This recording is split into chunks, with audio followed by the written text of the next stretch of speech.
Hello everyone and welcome to Unacademy, India's largest online learning platform. So let's crack J. Now before beginning, let me introduce myself. मेरा नाम राहुल यादव है and I have completed my BTech in Mechanical Engineering in the year 2018 from NIT Jalandhar. ठीक है, and उसके बाद से मैं आप ही जैसे जेई एस्पिरेंट्स को मैथ्स पढ़ा रहा हूँ भारत के one of the prominent institutes में कोटा में मैथ्स पढ़ा रहा था अभी तक। अभी मैं अपने होम सिटी में हूँ ड्यू टू कोरोना। ठीक है, तो मैथ्स मेरे को लगता है कि मैथ्स ऐसा एक सब्जेक्ट है जो कि बेसिस है हर साइंस की। अगर आप बेसिकली अगर आप आर्कियोलॉजी भी देख ले, अगर आप मतलब देखें कि जो आर्कियोलॉजिस्ट जो सर्च करते हैं कितने साल पुराना कुछ है, कितने साल पुराने ये जो फॉसिल्स है, तो उसमें भी आपको मैथ्स चाहिए होती है। अगर आप ज्योग्राफी में देखें तो भी लॉन्गिट्यूड, लैटिट्यूड और भी बहुत सारी चीज मेजर करनी होती है। तो बेसिकली हर साइंस में हमें मेजरमेंट चाहिए होती है। बिना मेजरमेंट्स के हम कहीं पे भी कुछ भी रिजल्ट तक नहीं पहुंच सकते, एंड उसमें हमें चाहिए होता है मैथ्स। ठीक है, तो मैथ्स क्या, मैथ्स हर एक चीज में आपको जरूरी है, इसलिए ही मैथ्स मेरे को बहुत ज्यादा इंटरेस्टिंग लगता है। ठीक है, अब मैं बता देता हूँ अनअकैडमी के बारे में आपको। जो अनअकैडमी इंडिया का लार्जेस्ट ऑनलाइन लर्निंग प्लेटफॉर्म है, लार्जेस्ट ऑनलाइन लर्निंग प्लेटफॉर्म जहां पे बहुत सारे एग्जाम्स की आपको तैयारी कराई जाती है। May it be IAS, may it be ES, may it be GATE, IIT, ठीक है, एसएससी, बहुत सारे बैंकिंग, बहुत सारे एग्जाम्स की आपको तैयारी कराई जाती है। तो ये इंडिया का लार्जेस्ट ऑनलाइन लर्निंग प्लेटफॉर्म है। एंड अगर एक बार इसका आप प्लस सब्सक्रिप्शन ले लेते हैं तो आपको अपने जो जिस जिस चीज को आप तैयारी कर रहे हैं, जिस चीज के लिए आपने प्लस सब्सक्रिप्शन लिया, let's say you have taken subscription for IIT JEE, तो आपको एक्सेस मिलेगा unlimited live and recorded lectures का। आईआईटी जेई के बेस्ट फैकल्टी जो इंडिया के, जो अनअकैडमी के पैनल पे आपको मिल जाएंगे, उनके आप unlimited live and recorded videos जो है कितने बार भी आप देख सकते हैं। ठीक है, एंड आपको बाउंड नहीं किया जाएगा कि आप एक पर्टिकुलर फैकल्टी के वीडियो ही देखें। जिसका मन करे आप उसका वीडियो आप देख सकते हैं, और जितनी बार मन करे आप उतनी बार देख सकते हैं। ठीक है, इसके बाद मैं बता देता हूँ इसके अलावा क्या क्या फायदे हैं प्लस सब्सक्रिप्शन के। तो सबसे पहले तो चलती है डेली लाइव क्लासेस, तो स्पेशल क्लासेस चलती है, लाइव क्लासेस चलती है, जहां पे जैसे कि आपका ऑफलाइन क्लास में माहौल होता है, बिल्कुल वैसा माहौल आपको मिलता है। आप टीचर से बात कर सकते हैं, उनसे एंगेज कर सकते हैं, डिस्कशन में एंगेज कर सकते हैं उन्हें, उनसे आपके क्वेरीज, उनसे आपके डाउट्स आप पूछ सकते हैं। प्लस जैसे ही ऑफलाइन क्लास में होता है कि टीचर कोई क्वेश्चन पूछ रहा है तो सभी बच्चे सॉल्व करने लग जाते हैं सबसे पहले आंसर देने के उसमें फिराक में। तो वैसे ही टीचर यहाँ पे भी पोल रेस करेगा या क्वेश्चन पूछेगा, तो आपके साथ जितने भी लाइव लर्नर्स होंगे सभी को मौका मिलेगा कि कौन आंसर निकाल के पहले आंसर कर पाता है इस चीज का। ठीक है, तो ये जो है एकदम ऑफलाइन की तरह आपको एकदम मजा आने वाला है। प्लस एक चीज और कि आपको ऑफलाइन में कभी कभी झिझक होती है कि यार दोस्त क्या सोचेंगे या टीचर क्या सोचेगा अगर ये डाउट पूछ लिया मैंने। तो यहाँ पे आप अपने कमरे में अकेले बैठे हुए हैं, ना टीचर आपको देख सकता है ना आपको कोई और देख सकता है, आपको जो डाउट आ रहा है आप क्लियरली पूछ सकते हैं। ठीक है, कोई झिझक नहीं रहती यहाँ पे। Second is live test and quizzes. तो अनअकैडमी पे आपके रेगुलर टेस्ट चलते रहते हैं, रेगुलर क्विज चलते रहते हैं। टेस्ट भी शॉर्ट मतलब टॉपिक वाइज टेस्ट एंड पूरा subject wise test and JEE Main और जेई एडवांस पैटर्न टेस्ट, इस तरह के भी टेस्ट आपके चलते रहते हैं। तो बेसिकली आपको टेस्ट से पता चलते रहता है कि आपकी प्रिपरेशन कितनी सही डायरेक्शन में जा रही है, आप कितनी इतने लाखों की भीड़ में आप कहाँ स्टैंड करते हैं, आप कितने लोगों से अच्छा कर रहे हैं, कितने लोग आपसे अच्छा कर रहे हैं, प्लस आपके कौन कौन से वीक टॉपिक्स हैं, आपके कौन कौन से स्ट्रॉन्ग टॉपिक्स हैं। तो इसका भी आपको एनालिसिस जो है वो टेस्ट के बाद मिल जाता है। तो वहां से आप क्या कर सकते हैं, वहां से आप जो अपनी वीकनेसेस है उनके ऊपर काम करके उनको इंप्रूव कर सकते हैं, उनको रिमूव कर सकते हैं, एंड अपना स्कोर जो है वो इंक्रीज कर सकते हैं। Next is structured course.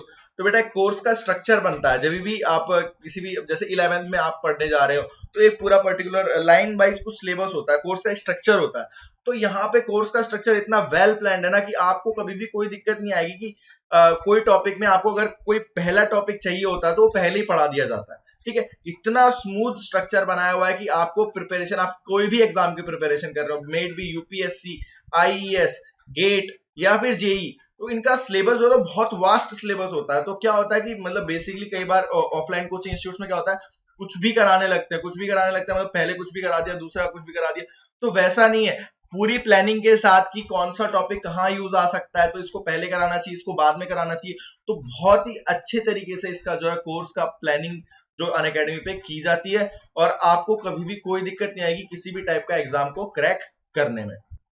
Next है अनलिमिटेड एक्सेस। तो ये मैंने आपको अभी भी बताया था कि अगर एक बार आप सब्सक्रिप्शन ले लेते हैं तो यहाँ पे अपने अनअकैडमी के पैनल पे बहुत इंडिया के टॉप मोस्ट फैकल्टीज को हमने यहाँ पे आपको मिल जाएंगे, और यहाँ पे उन फैकल्टीज के आप लेक्चर्स, लाइव लेक्चर्स अटेंड कर सकते हैं, उनके रिकॉर्डेड लेक्चर्स आप जितनी बार भी चाहे देख सकते हैं। प्लस जैसे कि ऑफलाइन क्लासेस में क्या होता है कि आप कभी कभी ना क्लास मिस कर देते हैं, कुछ ही बीमार हो गए या कुछ प्रॉब्लम हो गई घर पे या फंक्शन हो गया कुछ, तो आप क्लास अटेंड नहीं कर पाते, तो बेटा वो क्लास आपके लिए टीचर दोबारा रिपीट नहीं करता है। लेकिन यहाँ पे क्या होगा, आपने मान लीजिए एक लाइव क्लास मिस भी कर दी तो क्या हो जाएगा, कुछ नहीं, उसका रिकॉर्डिंग आप दोबारा देख सकते हैं, तो आपका बैकलॉग जो हो जाता है ऑफलाइन के टाइम पे वो बैकलॉग नहीं रहेगा। आप उसको उसी दिन जैसे भी आपको टाइम मिलेगा आप उस टाइम पढ़ के और उसके जो क्वेश्चन है उससे रिलेटेड वो कर लेंगे, जो डाउट्स आ रहे हैं वो भी आप अगली क्लास में क्लियर कर सकते हैं। ठीक है, तो बहुत ही ज्यादा सही जो है प्लेटफॉर्म है ये, अगर आप प्रिपरेशन करना चाहते हैं किसी भी एग्जाम की, आपको कोई दिक्कत नहीं आने वाली। ठीक है, और तो फिर आप अपना फोन उठाइए और डाउनलोड करिए Unacademy learning app play store से एंड सब्सक्राइब करिए। अगर आप सब्सक्रिप्शन के लिए जा रहे हैं तो आईआईटी और जेई के लिए मैं बता देता हूं आप लोगों को। आईआईटी जेई का जो है बेसिकली सिलेबस इतना वास्ट होता है ना कि 1 या 2 या 3 महीने में बेटा प्रिपरेशन नहीं हो पाती। 1-2 महीने में सिर्फ आपका रिवीजन हो पाता है। अगर आपको सब कुछ आता है, आपको रिवाइज करना है, तो आप 1 या 2 महीने के लिए आप पढ़ोगे, रिवीजन करोगे। लेकिन अगर आपको पूरे के पूरे सिलेबस की तैयारी करनी है तो एटलीस्ट 12 मंथ्स, मींस अगर आप ड्रॉपर हैं या आप अभी 12th में हैं तो आप 12 मंथ्स का तो कोर्स जो है वो सब्सक्राइब करिए। 12 महीने में आपके सारे टॉपिक्स आप कवर करेंगे, जो भी टीचर आपको पढ़ा रहे हैं, तीनों सब्जेक्ट्स होते हैं तो बहुत वास्ट सिलेबस हो जाता है। तो 12 महीने भी मतलब आप अगर बहुत मेहनत करेंगे, रेगुलर सॉल्व करते रहेंगे अपने क्वेश्चंस, तो 12 महीने में आपका सिलेबस जाके खत्म होता है। अब 12 महीने की फीस अगर आप ऑफलाइन इंस्टीट्यूट में देखेंगे ना तो ये लगभग होती है बेटा 1.5 लाख के आसपास। लेकिन यहाँ पे ये 30,000 में आपको 12 मंथ्स का कोर्स देते हैं। प्लस अबव इट अगर आप यूज करते हैं मेरा कोड RYD1 तो आपको 10% डिस्काउंट मिलता है। तो इफेक्टिव प्राइस हो जाएगा बेटा, हो जाएगा 27,000 and that will be around, means कितना पड़ेगा ये आपको, 2.3 thousand per month. 2.3 thousand per month, और 2.3 thousand पर मंथ बेटा आप तीनों सब्जेक्ट के लिए आप इससे ज्यादा ट्यूशन में एक सब्जेक्ट का दे देते हो। अगर आप पर्सनल ट्यूशन लेने जा रहे हो कहीं से तो उसका एक सब्जेक्ट का आप इससे ज्यादा दे देते हो। यहाँ पे ट्यूशन से भी अच्छी आपको सुविधा मिलेगी, आपको रिकॉर्डेड मिलेगा, आप दोबारा भी रिपीट करवा सकते हैं। Plus doubt session, 1-on-1 doubt session मिलेंगे आपको, 1-on-1 doubt sessions will be there, आप जहां पे सिर्फ आप होंगे और फैकल्टी होगा और आपके डाउट्स क्लियर किए जाएंगे। ठीक है, अगर आप 11th में अभी अभी फ्रेशर आए तो आप जाइए 24, दैट इज 2 ईयर कोर्स के लिए, 24 मंथ्स के कोर्स के लिए। अगर आप बेटा बाहर ऑफलाइन में इस कोर्स को देखेंगे तो आपको 2 to 2.5 लाख तो इजीली पे करना पड़ेगा किसी भी इंस्टीट्यूट में। किसी भी इंस्टीट्यूट में 2 से 2.5 लाख तो पे करना पड़ता है। यहाँ पे ये कोर्स आपको मिलता है 36,000 में एंड अबव इट अगर आप यूज करते हैं कोड RYD1 तो ये आपको पड़ जाता है 32,400, which is less then 1.5 thousand per month.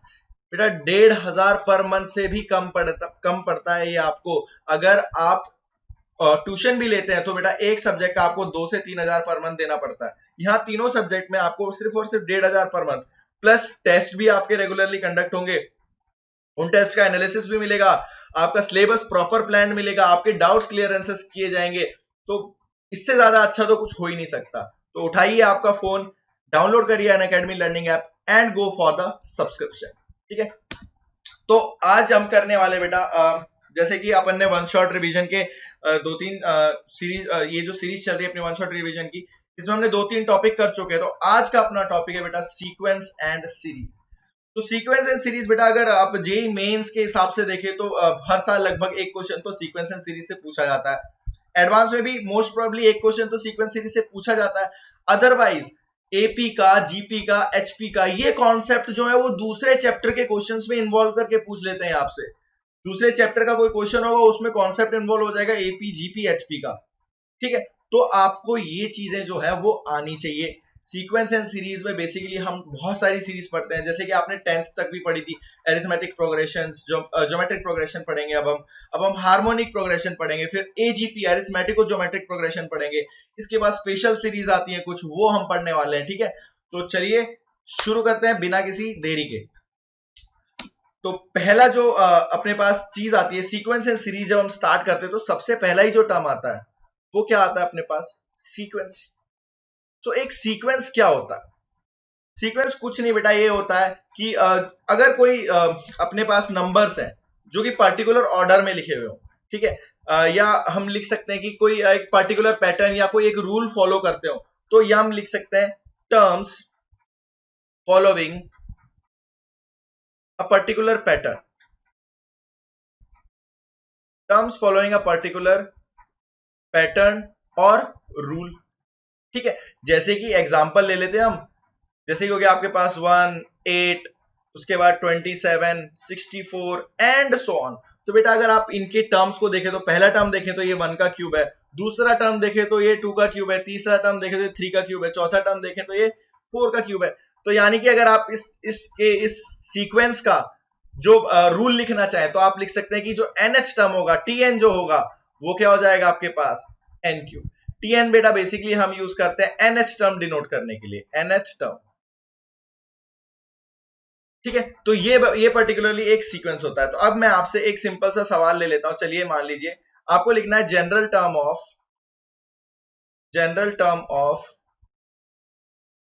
4 -8 12 -16 and so on. ये जो सीरीज चल रही है आपको इसका जनरल टर्म जो है वो बताना है। अब देखिए क्लियरली, देखिए अगर आपको दिख रहा होगा कि ये 4 के तो मल्टीपल्स हैं, बट ऑल्टरनेटिवली माइनस साइन आते जा रहा है। तो बेटा अगर आप जनरल टर्म लिखेंगे तो आपको एक चीज तो पता है कि ये 4 के मल्टीपल्स तो आने वाले हैं।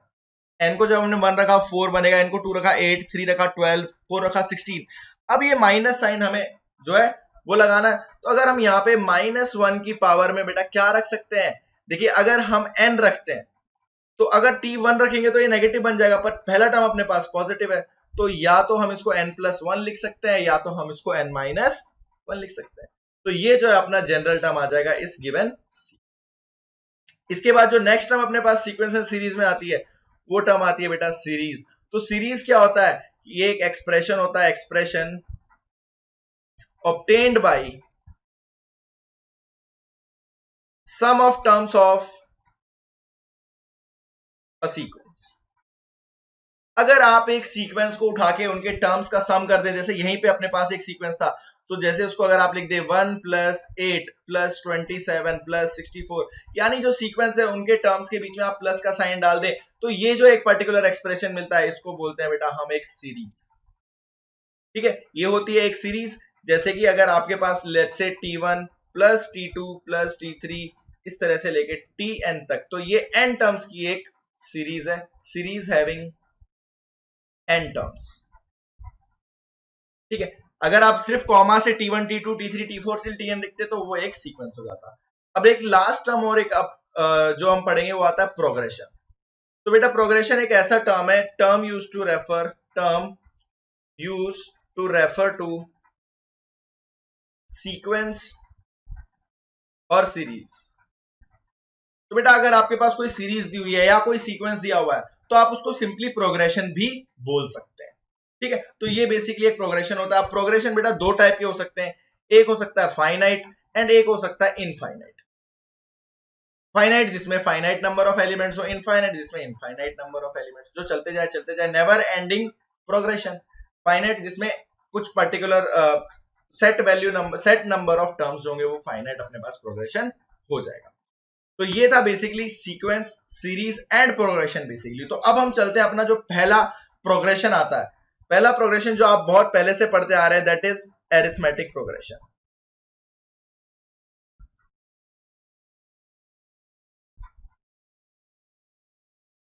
और आप इसको शॉर्ट फॉर्म में बोलते हैं एपी, एरिथमेटिक प्रोग्रेशन और एपी। तो बेसिकली अगर आप एपी की डेफिनेशन पे जाना चाहें तो एपी की डेफिनेशन क्या हो जाएगी अपने पास, तो हम लिख सकते हैं कि it is a progression in which difference of consecutive terms is constant, difference of consecutive terms is a constant। Basically अगर आपको टर्म्स दिए हुए हैं a1 a2 a3 and so on till an, तो अगर इन दोनों के बीच का कुछ डिफरेंस है ये एक कांस्टेंट किया जाएगा, इन दोनों के बीच का भी डिफरेंस कांस्टेंट किया जाएगा एंड सो ऑन, ये जो डिफरेंस आते जाएगा ये कांस्टेंट आते जाएगा। तो अगर हम जनरली लिखना चाहें तो हम इसको लिख सकते हैं कि tn minus T N minus one, यानी कि nth टर्म में से अगर हम उससे पहले वाला टर्म एक घटा दें तो वो एक बनता है कांस्टेंट, और उस कांस्टेंट को हम बेसिकली जनरली रिप्रेजेंट करते हैं स्मॉल डी से, और इसको हम बोलते हैं बेटा common difference of an AP, common difference. ये इस एपी का कॉमन डिफरेंस जो है हो जाता है, सिंपल सा है, ठीक है। तो बेटा अगर आपको कोई एक एपी का फर्स्ट टर्म दिया हुआ है, फर्स्ट टर्म आपको दिया हुआ है small A and common difference आपको दिया हुआ है स्मॉल डी, तो जो एपी आएगी आपके पास, एरिथमेटिक प्रोग्रेशन बनेगा, वो किस तरह से बन जाएगा, पहला term A, second term A plus D, third term A plus two D and so on. और अगर आप इसका nth टर्म लिखेंगे तो वो आ जाएगा a plus N minus one into D. तो यहां से बेटा एक चीज आपको ये याद रखनी है कि ये जो nth term of an AP आया है, इसको हम बोलते हैं बेटा, ये सिंपली अगर आपको कोई भी एपी का nth टर्म निकालना हो तो ये जो फॉर्मूला आप यूज कर सकते हैं, nth term of an AP. Clear है? जैसे कि आपको कोई एक एपी दे दिया जिसका फर्स्ट टर्म दे दिया आपको 2, कॉमन डिफरेंस दे दिया 5, और आपको बोल दिया उसका 50th टर्म निकालो, तो 50th टर्म निकालने के लिए आप ए की जगह फर्स्ट टर्म सब्स्टिट्यूट करोगे, डी की जगह कॉमन रेशियो, एंड एन की जगह नंबर जो कौन सा टर्म आपको निकालना है, जैसे 50th टर्म निकालना है तो एन की जगह आप सब्स्टिट्यूट कर दोगे 50। तो ये तो बेटा nth term of an AP होता है। अब यहाँ पे एक चीज और जो है बहुत जरूरी आ जाती है कि nth टर्म फ्रॉम एंड क्या होगा, nth टर्म फ्रॉम एंड। एक एपी मान लीजिए लिखी हुई है आपके पास ऐसे a1, a2, a3 and so on till am, तो टोटल टर्म्स है m यहाँ पे अपने पास, टोटल टर्म्स m है। तो बेटा अगर मैं आपसे पूछूं पीछे से सेकंड टर्म कौन सा होगा, तो पीछे से सेकंड टर्म आप कैसे लिखेंगे, आप उसको आगे से कौन सा टर्म होगा वो, तो आप लिख सकते हैं nth term from and, that is an dash, an dash से हमने लिखा nth term from and, this will B m minus n plus 1th term from beginning, plus 1th term from beginning। Simple सा है, ठीक है। अगर आपको बोल दिया कोई एक एपी है जिसके टोटल टर्म्स m है और आपको उसका पीछे से 7th टर्म देना है, तो आप सीधा सीधा क्या लिख सकते हैं कि टोटल में से आप 7 माइनस करें फिर प्लस 1 ऐड करके स्टार्टिंग से वो वाला टर्म निकाल देंगे, तो वो आपका 7th टर्म फ्रॉम एंड आ जाएगा, वो हो जाएगा m minus n plus 1th term from beginning. ठीक है, ये होता है nth term of an AP. इसके बाद चलते बेटा नेक्स्ट अपने पास जो चीज आती है sum of n terms, sum of terms of an AP. एक अरिथमेटिक प्रोग्रेशन है जिसके n टर्म्स है, ठीक है। लेट्स से फर्स्ट टर्म अपने पास है, फर्स्ट टर्म a है, ठीक है। लास्ट टर्म अपने पास है l and n is total number of terms, total number of terms. d is common difference, common difference.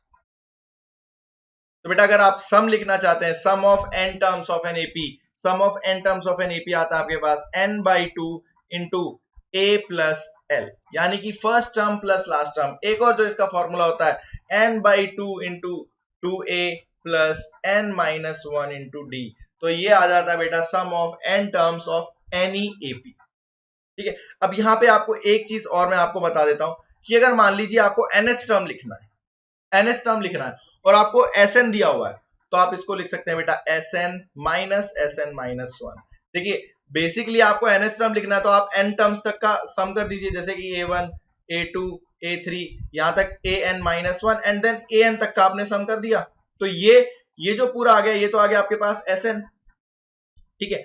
अब आप इसमें से क्या घटा रहे हैं, आप इसमें से यहां तक का सम घटा दे रहे हैं, आप इसमें से यहां तक अगर घटा दे रहे हैं सम, यानी कि आप sn माइनस 1 घटा देते हैं तो आपके पास बेसिकली बचता क्या है, सिर्फ और सिर्फ nth टर्म ही जो है वो बच जाता है, ठीक है। तो इसी पे बेस्ड एक सिंपल सा हम क्वेश्चन लेते हैं, एग्जांपल है अपने पास कि अगर आपको दिया हुआ है if sn is equal to 2n square plus 3n, find 50th term, find 50th term. तो बेसिकली ये एपी हो चाहे ना हो, ठीक है, एपी हो चाहे ना हो, ये किसी भी सीक्वेंस के लिए ये वैलिड है, ये valid for any sequence, valid for any sequence, चाहे वो एपी हो, चाहे वो जीपी हो, चाहे वो कोई भी किसी भी टाइप का सीक्वेंस हो। अगर आपको एसएन दिया हुआ है आप उससे टीएन आप आराम से निकाल सकते हो। कैसे? एसएन में से आप एसएन माइनस 1 कर दो तो बेटा इस क्वेश्चन में हम क्या करेंगे, जैसे कि हमें Tn निकालना है, nth टर्म निकालना है, तो हम क्या लिख देंगे सिंपली Sn माइनस 1। यस और नो? तो अब बेटा ये क्या हो गया, Sn अगर आप रखो 2n² plus 3n minus Sn minus 1, तो n की जगह अब n माइनस 1 यहाँ पे सब्स्टिट्यूट कर देंगे, तो ये बन गया 2 into n minus 1 whole square plus 3 into n minus 1। तो बेटा इसको अगर हम सॉल्व करते हैं तो ये अपने पास Tn आ जाता है, Tn अपने पास आ जाता है बेटा 4n प्लस 1। इसको आप फाइनली सॉल्व कर लोगे ना, ओपन करके स्क्वायर को ओपन करके मल्टीप्लाई वगैरह करके, तो Tn आपके पास आ जाता है 4n प्लस 1। आपसे पूछा था 50th टर्म, तो आप सिंपली लिख सकते हो T50, वो क्या हो जाएगा 4 into 50 plus 1, that will B 200। तो ये होता है बेटा nth टर्म। आप इस तरह से अगर आपको सम ऑफ n टर्म्स दिया हुआ तो आप निकाल सकते, ठीक है। इसके बाद आता है बेटा choosing terms for an AP, choosing terms of an AP for questions. तो बेटा कभी कभी क्या दिया होता है, आपको क्वेश्चन में दिया होता है कि 3 टर्म्स जो है वो एक एपी में, या 4 टर्म्स एपी में, या 5 टर्म एपी में, तो आपको वो टर्म्स अज्यूम करने पड़ते हैं। लेकिन अगर आप उन टर्म्स को ऐसे अज्यूम कर लोगे ना ए बी सी डी ई, तो आपके पास वेरिएबल्स बहुत सारे हो जाएंगे। तो वेरिएबल बहुत सारे हमें करने नहीं होते, हमें जितने कम वेरिएबल हो सके उतने वेरिएबल करने हो सकते हैं। तो जैसे कि हमें अज्यूम करना है 3 टर्म्स, एक हमने 3 टर्म्स के लिए लिख लिया, एक हमने 5 टर्म्स के लिए लिख लिया, एक हमने 4 टर्म्स के लिए लिख लिया, एक हमने 6 टर्म्स अगर हमने अज्यूम करना है। तो हम इन टर्म्स को किस तरह से अज्यूम करेंगे, देखिए किसी क्वेश्चन में अगर आपसे पूछ लिया कि let say any 6 terms are in AP, कोई 6 टर्म्स आपको एपी में दिया, या कोई 3 टर्म्स आपको एक एपी में दिया, तो आप इनको बेटा इस तरह से अज्यूम करना। 3 टर्म्स अगर आपको दिए हो तो फर्स्ट टर्म आप अज्यूम करना a minus D, second term a and third term a plus D, ठीक है। तो यहाँ पे जो इसका कॉमन डिफरेंस आएगा, कॉमन डिफरेंस आपके पास कितना दिख रहा है, सिंपली दिख रहा होगा आपको d है, and first term will be a minus D. अगर बेटा इसी तरह 5 टर्म्स दिया हुआ हो तो a minus 2d, a minus D, a plus D and a plus 2d, इस तरह से। और यहाँ पे भी जो कॉमन डिफरेंस आएगा वो सेम ही आ जाएगा, d ही आ जाएगा। वही अगर इवन नंबर ऑफ टर्म्स अगर आपको अज्यूम करने हो, अगर आपको even number of terms assume करने हो, तो बेटा यहाँ पे आप क्या करेंगे, a minus D, a plus D, a plus 2d, ऐसे भी कर सकते हैं। लेकिन इससे ज्यादा बेटर तरीका क्या रहेगा, आप इसको ऐसे अज्यूम करिए, पहला टर्म ले लीजिए a माइनस 3d, फिर a माइनस डी, फिर a प्लस डी एंड फिर a प्लस 3d। तो बेसिकली अगर आपको इनका सम करना पड़े ना, तो सम में क्या हो जाएगा, डी वाले सारे टर्म्स कैंसिल आउट हो जाएंगे, सिर्फ और सिर्फ a के टर्म्स में सम आ जाएगा, ठीक है। तो अगर आपको 4 टर्म्स लिखने हो तो आप इसको इस तरह से लिख सकते हैं, a minus 3d, a minus D, a plus D and a plus 3d। यहाँ पे जो कॉमन डिफरेंस होता है, यहाँ पे कॉमन डिफरेंस होता है अपने पास 2d। अगर 6 टर्म्स आपको अज्यूम करने हो तो यहाँ से ऐसे स्टार्ट करेंगे, a minus 5d, a minus 3d, a minus D, then a plus D, a plus 3d and a plus 5d। तो इस तरह से आपको बेटा टर्म्स अज्यूम करने हैं। और यहाँ पे 6 टर्म्स में भी जो आपका कॉमन डिफरेंस रहेगा वो आपके पास कितना रहेगा, 2d ही रहेगा। चलिए अब इसके बाद आते हैं बेटा properties of an AP, properties of arithmetic progression. तो सबसे पहली प्रॉपर्टी यहाँ पे सबसे पहली और सबसे आसान प्रॉपर्टी है, सिंपल सी प्रॉपर्टी है कि if A B C are in AP, अगर ए बी सी बेटा एक एपी में होते हैं तो हम लिख सकते हैं कि 2b is equal to a plus C, 2b is equal to a plus C. Simple सी बात है, a plus C by 2 is equal to b। जो b होगा वो अरिथमेटिक मीन होगा a एंड c का, ठीक है। नेक्स्ट है बेटा, अगर आप an plus a n dash करते हैं, दैट इज सम ऑफ, इसको हम क्या बोल सकते हैं, sum of nth term from beginning and nth term from end, nth term from end. तो बेटा ये जो sum of nth term from beginning and nth term from end होता है, ये एक होता है कांस्टेंट, ये ऑलवेज कांस्टेंट रहेगा। एंड इसकी जो वैल्यू आती है वो आती है first term plus last term के इक्वल, लास्ट टर्म के। तो अगर आपको जैसे दिया हो कोई एपी दी हुई हो और आपको उसको बोला हुआ हो कि उसमें कुछ नंबर ऑफ टर्म्स दे रखे हैं, जैसे 50 टर्म्स दे रखे हैं, एक एपी दी हुई है जिसमें 50 टर्म्स दे रखे हैं, और आपको बोला हो कि sum of 12th term from beginning and 12th term from end बताओ, तो तो आप उसको सिंपली लिख सकते हो कि वो पहला टर्म प्लस लास्ट टर्म जो आएगा वही सम जो आएगा 12th term from beginning and 12th term from end का आएगा। तो हम यहां से बोल सकते हैं sum of nth term from beginning and nth term from end of an AP is constant and is equal to first term plus last term. ठीक है, तो ये तो दो बहुत ही बेसिक सी प्रॉपर्टी हो गई। अब तीसरी प्रॉपर्टी बेटा आती है, अगर आपके पास जैसे एक एपी दिया हुआ है A1, A2, A3 and so on till AN, ये अगर आपको एक एपी दिया हुआ है तो अब हम थोड़ा सा ना एक स्केलर से खेलते हैं। अगर आप इसके हर टर्म में, फर्स्ट पॉइंट है, अगर आप इसके हर टर्म में ऐड या सब्ट्रैक्ट कर दो एक कोई कांस्टेंट, इफ आप कर दो A1 प्लस और माइनस लैम्डा, A2 प्लस और माइनस लैम्डा, A3 प्लस और minus lambda and so on, her term में हमने क्या किया, सेम कांस्टेंट को ऐड या सब्ट्रैक्ट अगर हम कर दें, ऐड और सब्ट्रैक्ट करते हैं, तो ये जो रिजल्टिंग सीक्वेंस है will still be an AP. ये भी एक अरिथमेटिक प्रोग्रेशन रहेगा जिसका कॉमन डिफरेंस आ जाएगा अपने पास। कॉमन डिफरेंस अगर बेटा इसका कॉमन डिफरेंस था, कॉमन डिफरेंस इसका अगर डी था, तो इसका भी कॉमन डिफरेंस अपने पास कितना आएगा, सेम ही आएगा। इसका भी कॉमन डिफरेंस आपके पास आ जाएगा डी। सेकंड, अगर आप एक लैम्डा से मल्टीप्लाई कर देते हैं हर एक टर्म को, जैसे कि हमने कर दिया क्या, A1 into lambda, A2 into lambda, A3 into lambda and so on till AN into lambda, तो बेटा क्या रिजल्टिंग सीक्वेंस एक एपी में आएगा? बिल्कुल, जो रिजल्टिंग सीक्वेंस है वो भी अगेन एक एपी में आएगा, जहां पे अब जो कॉमन डिफरेंस होगा, common difference will be lambda times of common difference of the original AP. अगर A1, A2, A3, AN का कॉमन डिफरेंस D था, तो इसका कॉमन डिफरेंस आ जाएगा लैम्डा टाइम्स ऑफ D।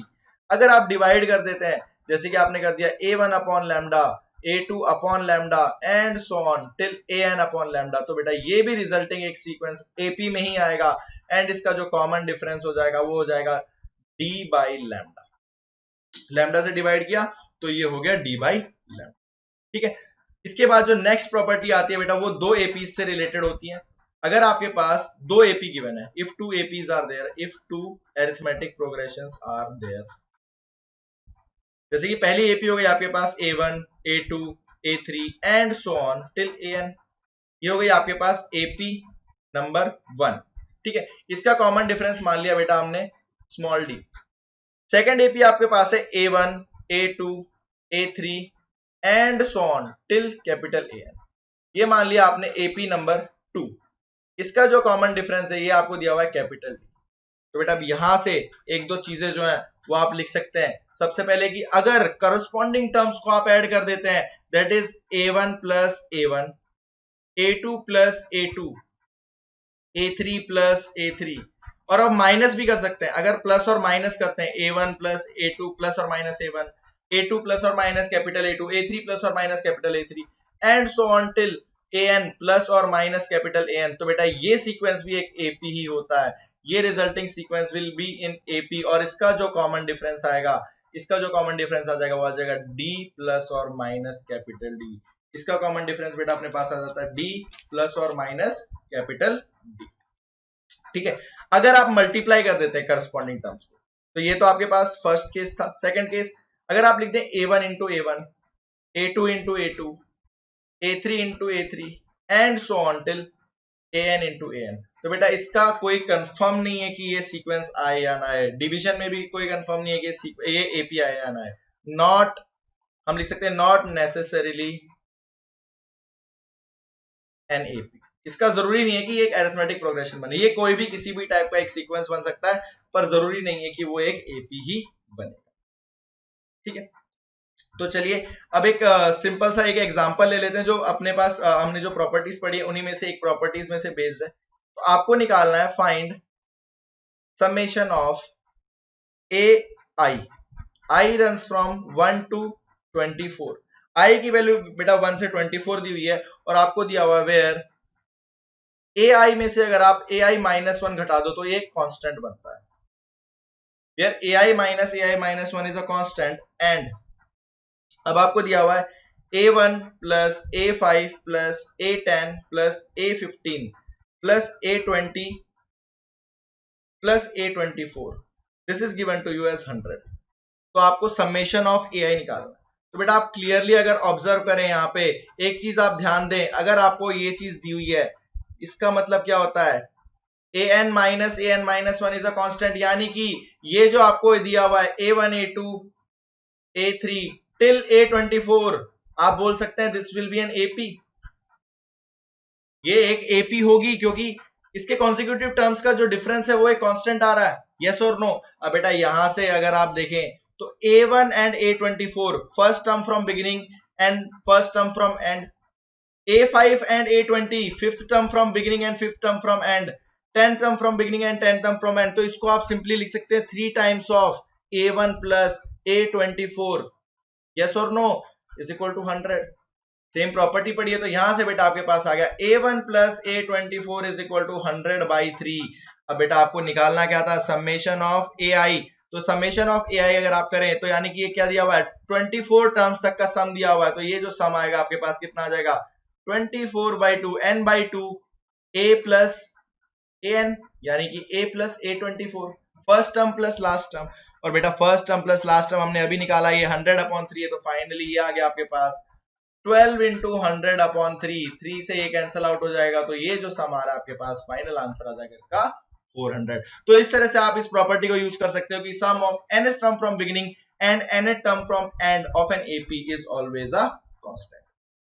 ठीक है, चलिए तो फिर आगे चलते हैं। आगे जो अपने पास नेक्स्ट जो चीज आती है, नेक्स्ट जो चीज आती है वो अपने पास आती है बेटा एरिथमेटिक मीन। तो अगर आपके पास n नंबर्स दिए हुए, एरिथमेटिक मीन का मतलब बेटा बेसिकली क्या होता है, एरिथमेटिक मीन होता है एवरेज, यस और नो। एरिथमेटिक मीन का मतलब तो एवरेज ही होता है। तो अगर आपके पास बेटा n नंबर्स दिए हुए हैं तो n नंबर्स के लिए एरिथमेटिक मीन क्या होता है, am ऑफ n नंबर्स। तो आप लिख सकते हैं कि a1 plus a2 plus a3 till an whole divided by, ये हो जाता है बेटा am ऑफ n नंबर्स। अगर आप लिखे am ऑफ 2 नंबर्स, 2 नंबर्स का, तो बेसिकली ये क्या हो जाएगा, am जो आपके पास हो जाएगा वो हो जाएगा a प्लस b/2। और यहां से आप लिख सकते हैं a plus B is equal to 2 times of am। और अगर आप प्रॉपर्टी याद करें तो यहां से आप क्या लिखेंगे, a am एंड b, ये फॉर्म करेगा एक अरिथमेटिक प्रोग्रेशन। ये तीनों जो टर्म्स बनेंगे, a उन दोनों का अरिथमेटिक, a b एंड उन दोनों का अरिथमेटिक मीन इन बिटवीन, ये आपका फॉर्म करेगा एक अरिथमेटिक प्रोग्रेशन। ठीक है, अब क्या आता है नेक्स्ट जो अपने पास चीज आती है, insertion of n ams between two numbers. कई बार सवाल पूछे जाते हैं कि आप ना दो नंबर आपको दिए होते हैं a and b, let's say a and b आपको दो नंबर दिए हुए हैं एंड आपको इसके बीच में n अरिथमेटिक मीन्स इंसर्ट करने, तो उसका मतलब क्या होता है मैं बता देता हूं सबसे पहले तो। सो लेट्स से अपने पास अरिथमेटिक मीन्स हमने इंसर्ट किए a1 a2 a3 till an, ये अरिथमेटिक मीन्स हमने इंसर्ट किए। तो बेटा ये जो रिजल्टिंग सीक्वेंस है a a1 a2 a3 till an and b, this will be an arithmetic progression. ये एक अरिथमेटिक प्रोग्रेशन बनेगा, यानी कि अगर ये एक एपी बन रहा है तो बेटा इसका कुछ कॉमन डिफरेंस भी होगा। तो अगर यहां से आप इसका कॉमन डिफरेंस कैलकुलेट करना चाहते हो तो जो कॉमन डिफरेंस बेटा आ जाता है यहां से b minus A whole divided by n plus one, B minus A divided by n plus one, इसका कॉमन डिफरेंस आ जाता है। अगर एक बार आपके पास कॉमन डिफरेंस आ चुका है तो यहां से अगर आप a1 लिखना चाहें, a2 लिखना चाहें, a3 लिखना चाहें, a4 लिखना चाहें, तो a1 क्या आ जाएगा आपके पास, small a plus b, a2 आ जाएगा आपके पास small a plus 2d, and इसी तरह से बेटा अगर आपको nth अरिथमेटिक मीन जो लिखना है वो आ जाएगा a प्लस एन डी। इस तरह से आप किसी भी दो नंबर्स के बीच में n अरिथमेटिक मीन्स जो है वो इंसर्ट कर सकते। ठीक है, चलिए लेट्स मूव अहेड। अगला ये जो अरिथमेटिक प्रोग्रेशन का अब यहां तक ही था, खत्म हो गया अरिथमेटिक प्रोग्रेशन खत्म। अब चलते हैं हम अपना जो नेक्स्ट टाइप का प्रोग्रेशन आता है, दैट इज ज्योमेट्रिक प्रोग्रेशन। तो अगला आता है अपने पास ज्योमेट्रिक प्रोग्रेशन, और इसको हम बोलते हैं जीपी। बेसिकली हम इसको जीपी ही बोलेंगे, ज्योमेट्रिक प्रोग्रेशन बहुत लंबा नाम हो जाता है बोलने के लिए ना। तो जीपी स्टार्ट करते हैं। तो सबसे पहले तो इसकी definition, if ratio of consecutive terms of a progression is constant, then it is in geometric progression, then it is GP, वो एक ज्योमेट्रिक प्रोग्रेशन होता है। बेसिकली क्या कहना चाहते हैं, यहाँ पे अगर आपके पास nth टर्म है और उससे पहले वाले टर्म से आप उसको डिवाइड करें, अगर ये हमेशा एक कांस्टेंट बन रहा है, ये एक कांस्टेंट बन रहा है, तो बेटा ये जो रिजल्टिंग सीक्वेंस होगा आपका T1, T2, T3 and till Tn, ये आपका एक जीपी फॉर्म करेगा। ठीक है, अब यहाँ पे जो R होता है इसको हम बोलते हैं बेटा कॉमन रेशियो, कॉमन रेशियो।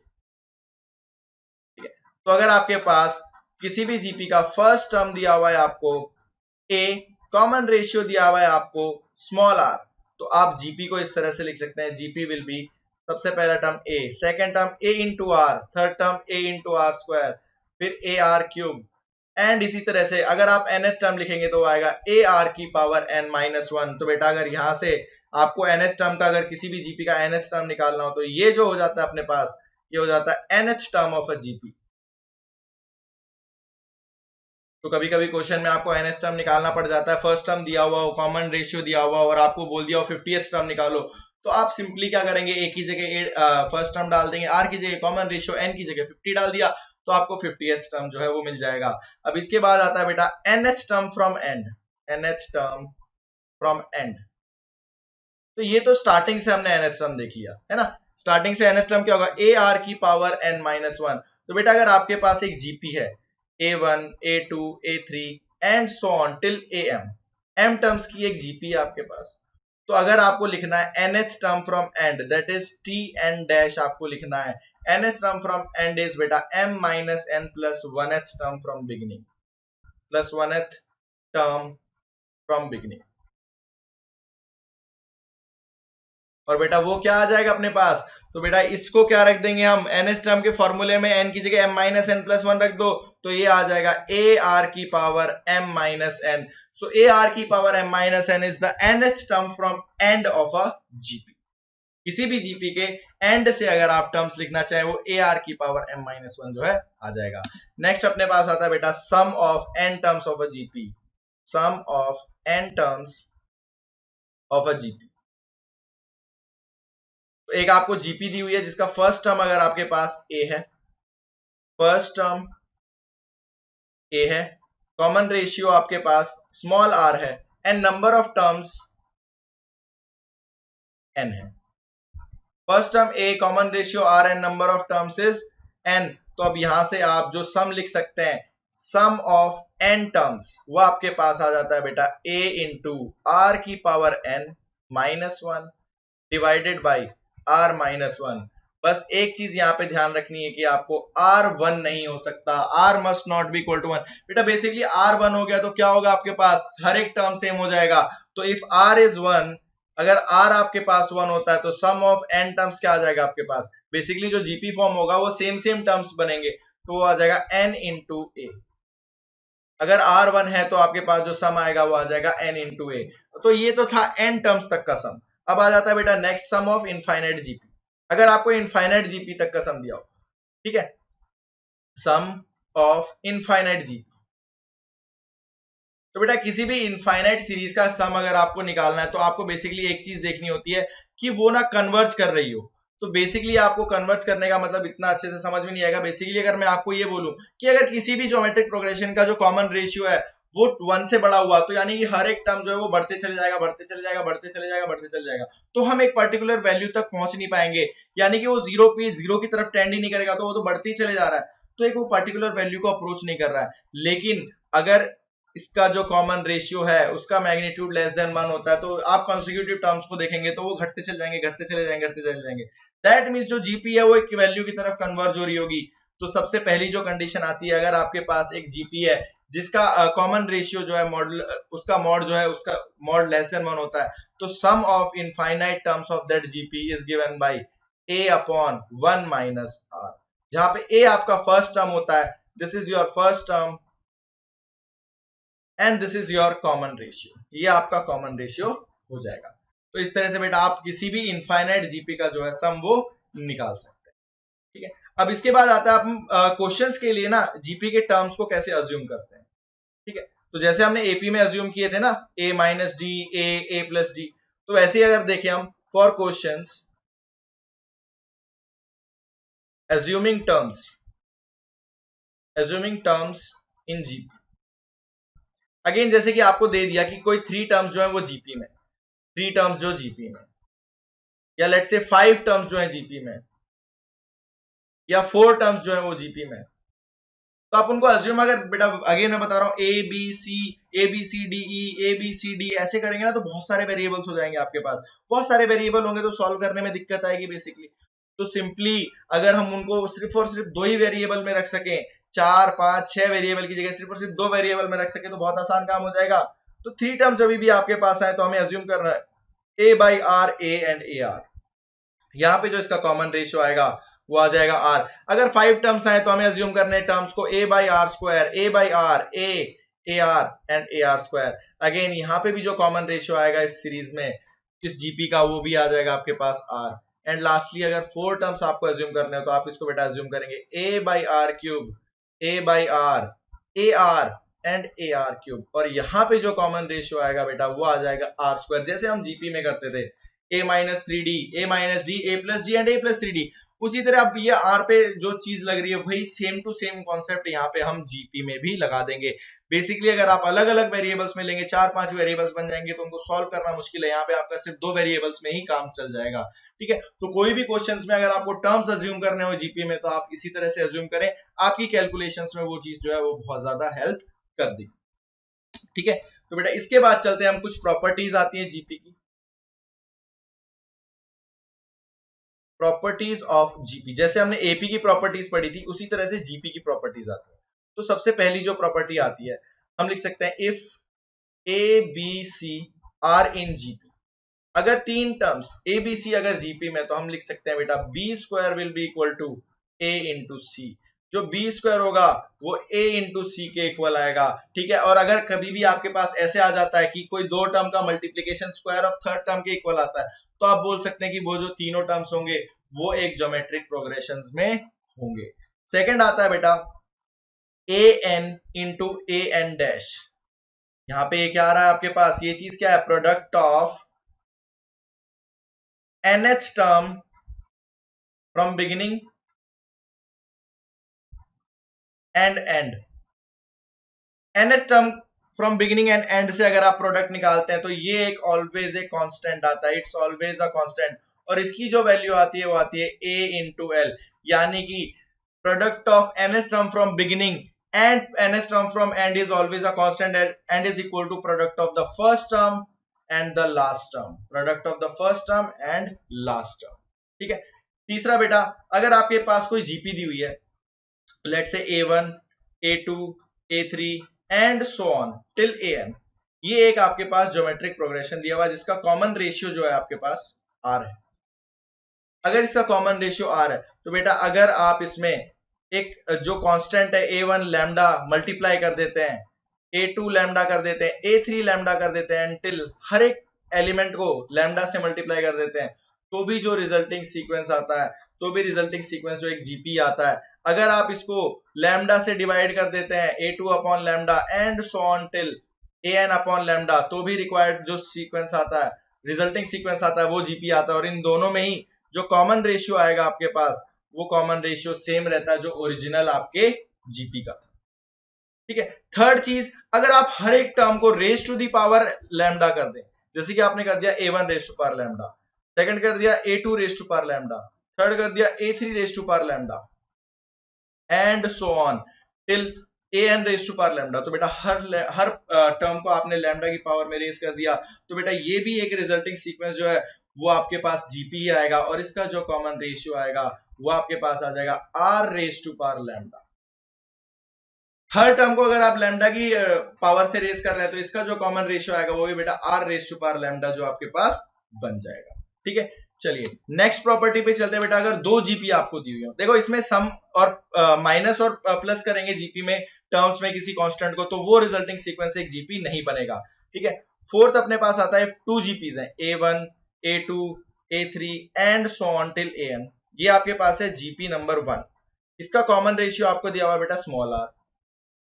ठीक है, next capital A1 capital A2 and so on till capital AN, ये आपके पास बेटा जीपी नंबर 2, इसका कॉमन रेशियो आपको दिया हुआ है कैपिटल R। तो अगर बेटा आप इन दोनों टर्म्स को करस्पॉन्डिंग टर्म्स को मल्टीप्लाई करके लिखते हो a1 into a1, a2 into a2, a3 into a3 and so on till an into an, तो ये रिजल्टिंग सीक्वेंस भी एक जीपी बनता है, जिसका कॉमन रेशियो आता है बेटा आपके पास r इंटू कैपिटल R।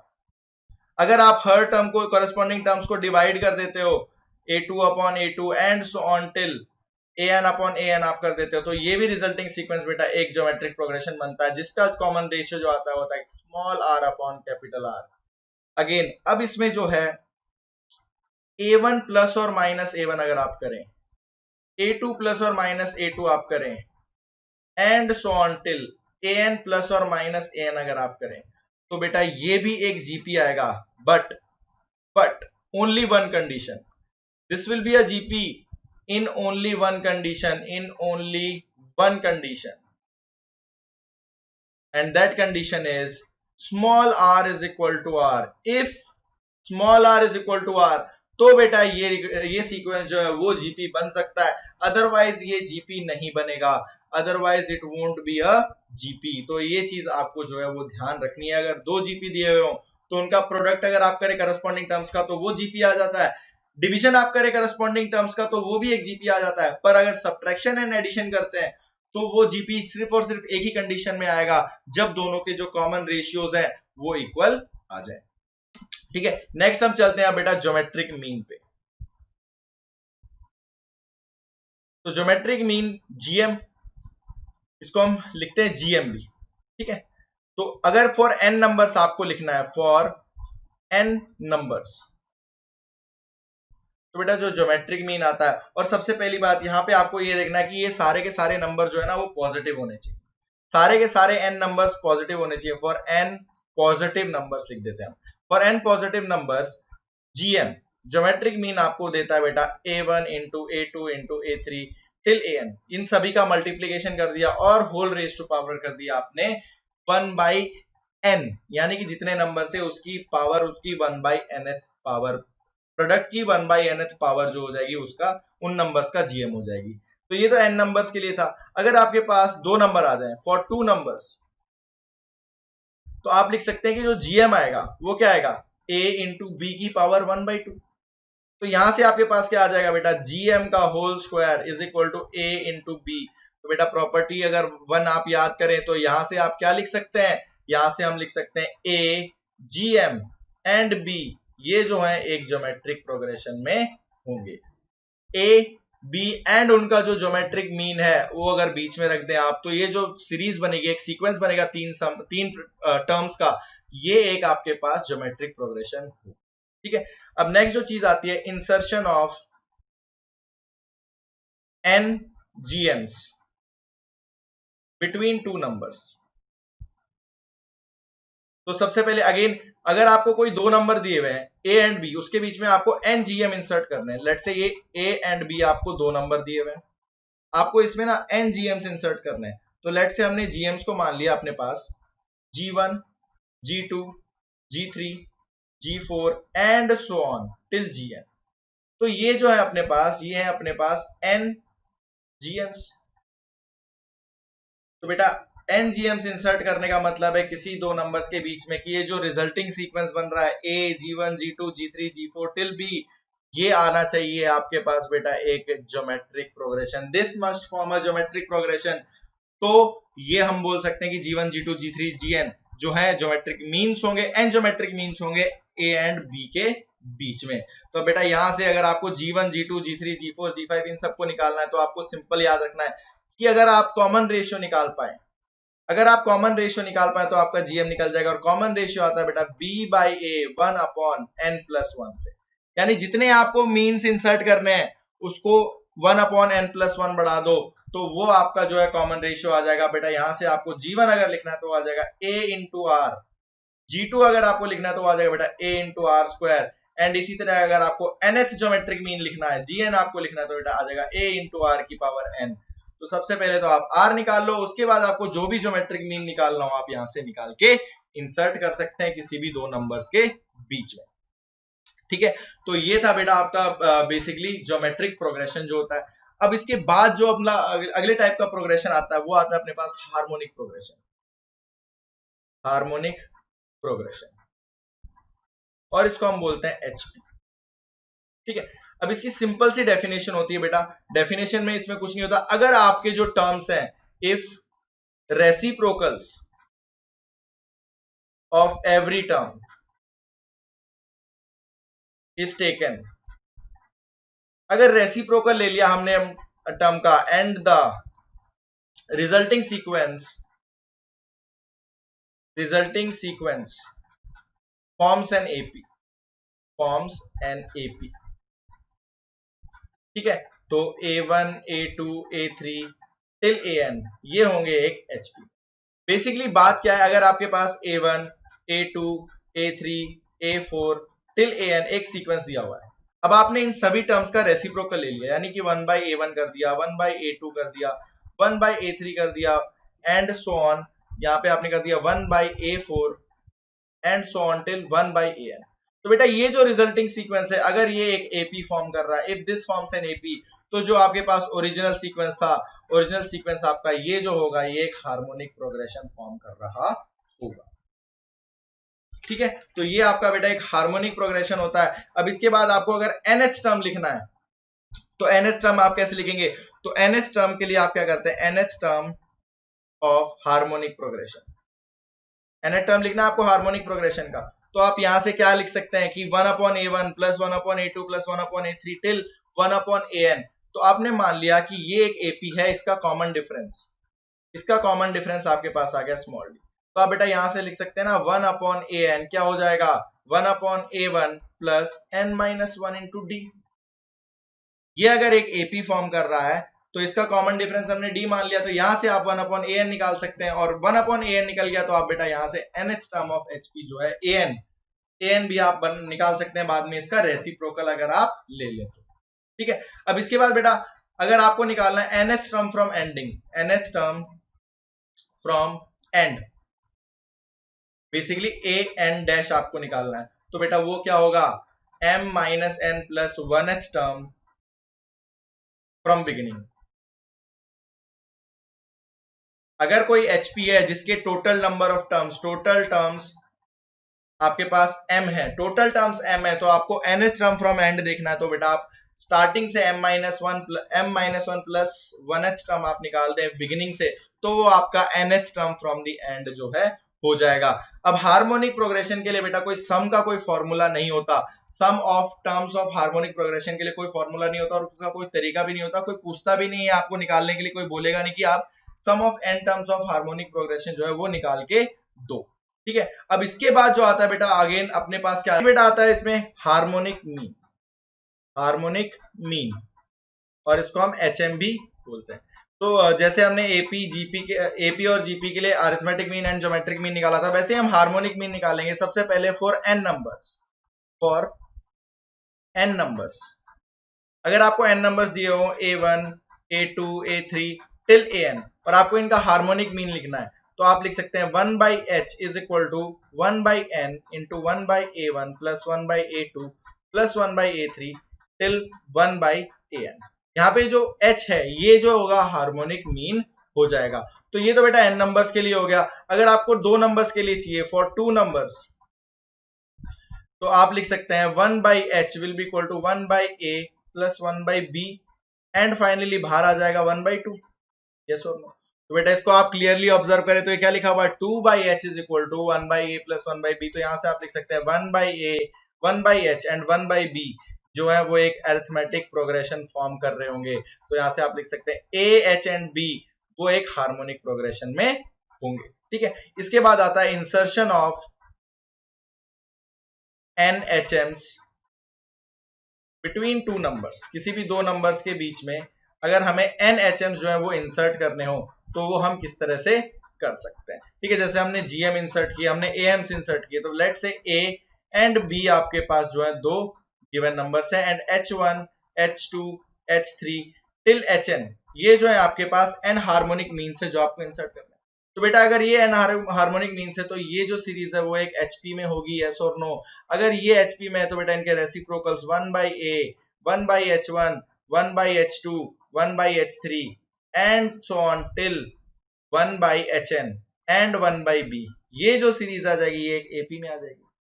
और हमने मान लिया लेट से इसका कॉमन डिफरेंस जो है वो डी है, तो यहां से अगर हम लिखना चाहें डी, तो डी कितना आ जाएगा बेटा अपने पास 1/b minus 1/a divided by n+1। ये सुनो, यहां से एक बार आपके पास डी मिल चुका है, तो डी मिलने के बाद तो अब अगर आपको h1 निकालना है तो आप लिख सकते हैं 1/h1 will be 1/a plus D, 1/h2 will be 1/a plus 2d। And इसी तरह से अगर आप चलते जाएं एंड आपको निकालना 1/hn तो आ जाएगा 1/a plus n into D. या फिर आप किसको इस तरह से भी लिख सकते हैं 1/b माइनस डी, तो भी वो आपके पास 1/hn जो है वो आ जाएगा। तो इस तरह से आप किसी भी दो नंबर्स के बीच में जो है n हार्मोनिक मीन्स जो है इंसर्ट कर सकते हैं। चलिए नेक्स्ट चीज पे हम चलते हैं। नेक्स्ट जो आता है अपने पास अरिथमेटिको ज्योमेट्रिक प्रोग्रेशन, जिसको हम बोलते हैं एजीपी। तो एजीपी की डेफिनेशन में आपको बता देता हूं, if corresponding terms of an AP and GP are multiplied, then resulting sequence is an AGP, then resulting sequence is an AGP, arithmetico geometric progression. तो बेटा जिस तरह से एग्जांपल अगर मैं आपको लेके बता देता हूं, देखिए जैसे अगर आपके पास एक प्रोग्रेशन दिया हुआ है 1 2x 3x square 4x cube and so on, तो बेटा अगर आप यहाँ पे क्लियरली ऑब्जर्व करें तो इसके जो कोफिशिएंट्स हैं 1 2 3 4 5, ये सब 1 2 3 4 एंड सो ऑन, ये तो एक अरिथमेटिक प्रोग्रेशन में जिसका कॉमन डिफरेंस 1 है। एंड अगर आप देखिए 1x x square x cube and so on, ये एक जीपी में, तो बेटा जब आप इन दोनों के करस्पॉन्डिंग टर्म्स को मल्टीप्लाई कर रहे हो तो ये जो रिजल्टिंग सीक्वेंस आ रहा है आपके पास, इसको आप बोलते हैं एजीपी, इसको आप बोलते हैं एजीपी। अब बेटा यहां से अगर आपको nth टर्म ऑफ एजीपी पे जाना है, nth term of AGP, nth term of AGP, अगर आपको किसी भी एजीपी का nth टर्म निकालना है तो आप उसको लिख सकते हैं बेटा nth term of AP into nth term of GP, nth term of GP.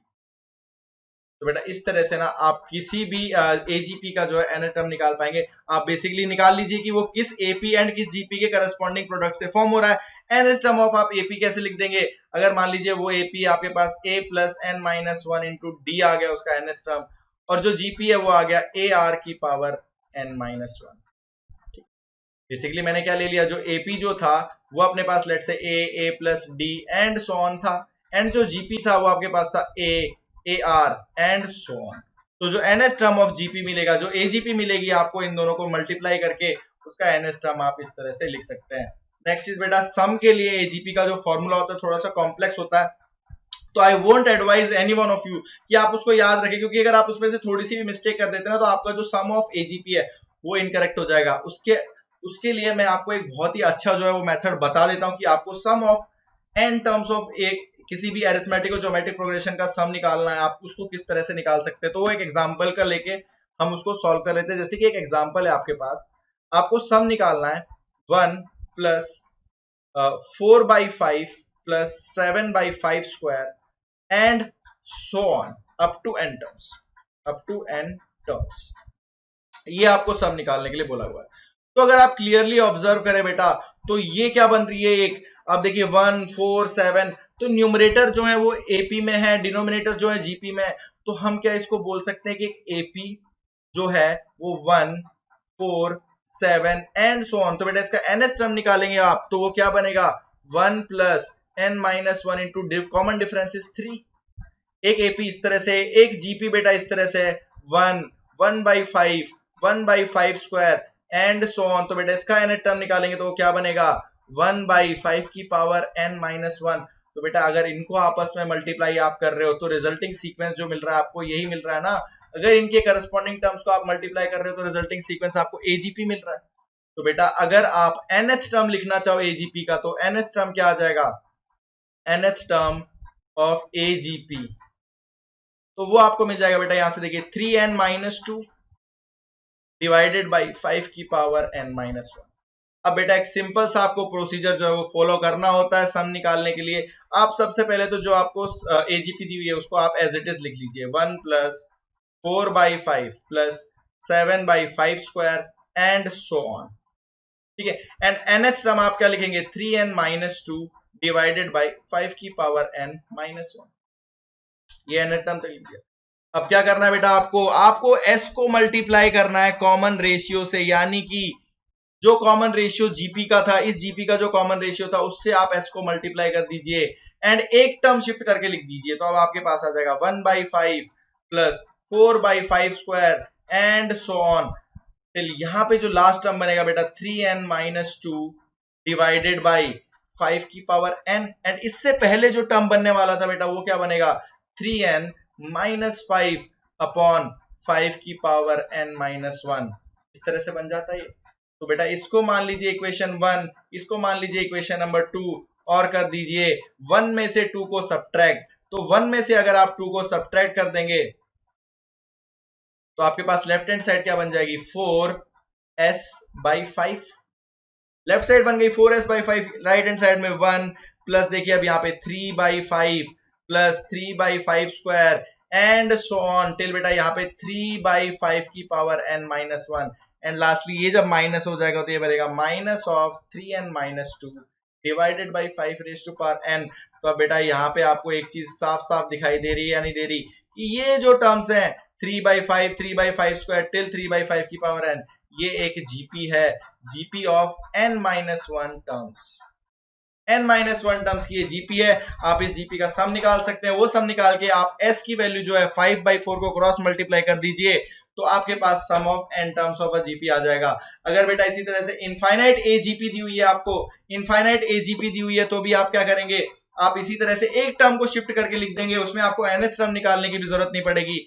उसमें क्या होगा, जो सम आएगा वो क्या बन जाएगा, एक डिफरेंस आप निकालेंगे, जो डिफरेंस बनेगा बेटा वो एक इनफाइनाइट जीपी के फॉर्म में आ जाएगा। एंड इनफाइनाइट जीपी के फॉर्म में आपको जो है सम निकालना तो आता ही है। इनफाइनाइट जीपी का सम होता है a upon 1 minus of r।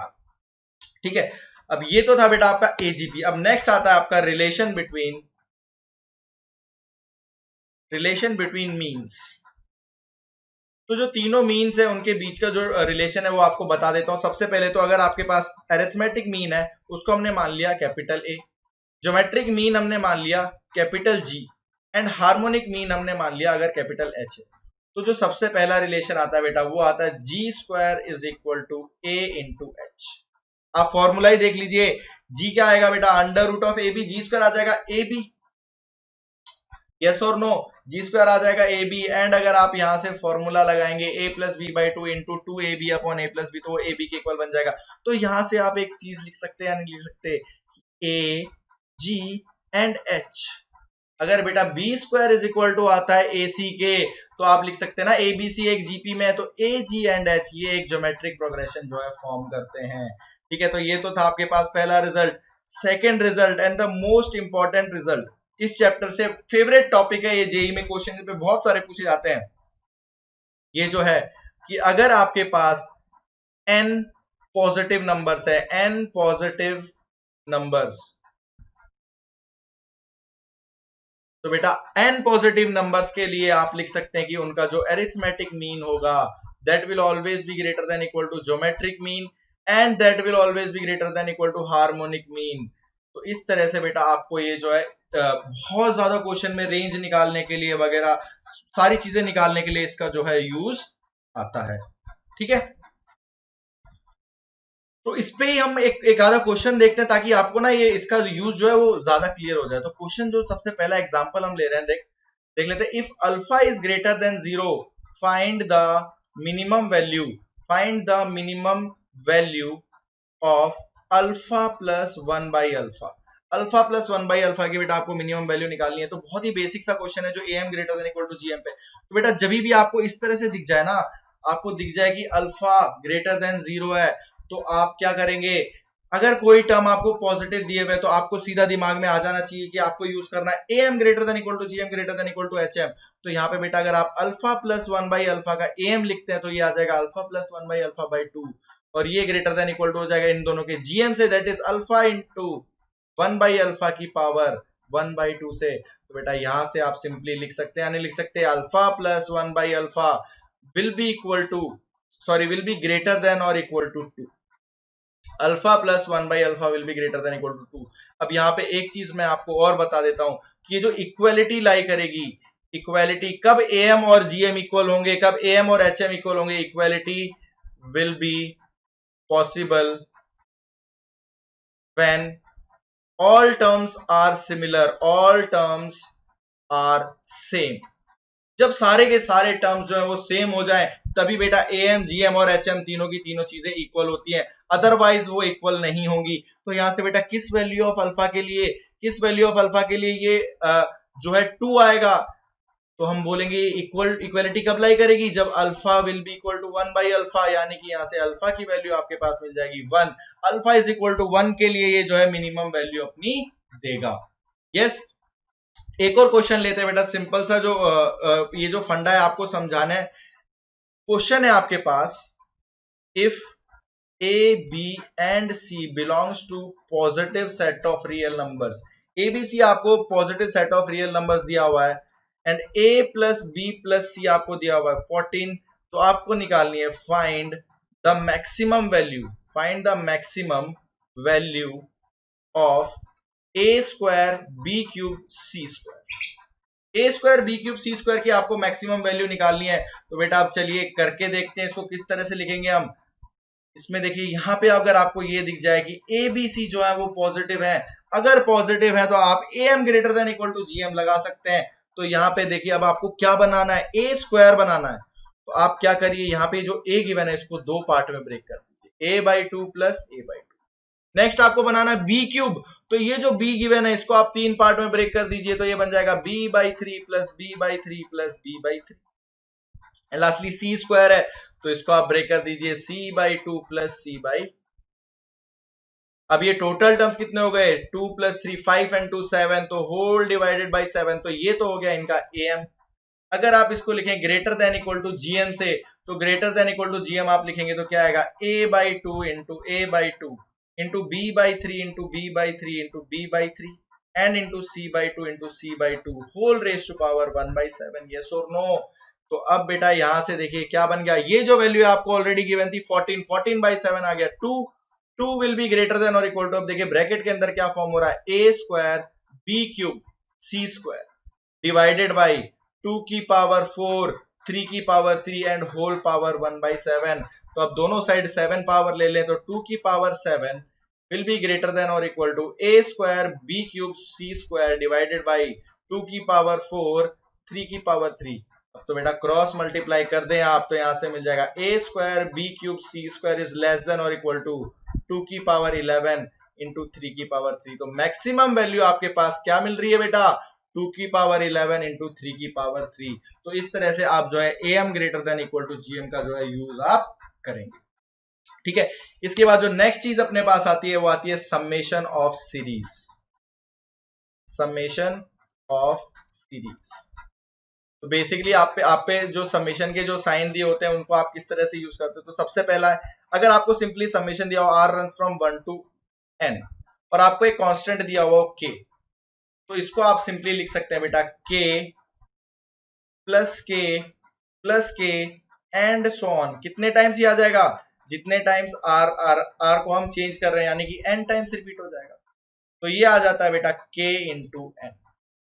ठीक है, सेकेंड चीज, अगर आपके पास बेटा summation of r runs from 1 to n है r का, यानी कि r को आप चेंज करते जा रहे हो, तो ये बनेगा 1 प्लस 2 प्लस 3 से लेके n तक, यानी sum of first n natural numbers, और इसका फॉर्मूला होता है n into n plus 1/2। Third, अगर आपको दे दिया हो summation r runs from 1 to n r square, यानी कि ये हो गया 1 स्क्वायर प्लस 2 स्क्वायर से लेके n स्क्वायर तक, तो ये बेटा बन जाएगा n into n plus 1 into 2n plus 1 whole divided by 6। Fourth, अगर आपको दे दिया बेटा इस तरह से summation r runs from 1 to n r cube, ये आ जाएगा आपके पास 1 cube plus 2 cube plus 3 cube and so on till n cube. तो ये बन जाता है आपके पास n into n plus 1/2 and इसका होल स्क्वायर अगर आप कर दें तो ये आपके पास समेशन ऑफ आर क्यूब का फॉर्मूला आ जाता है।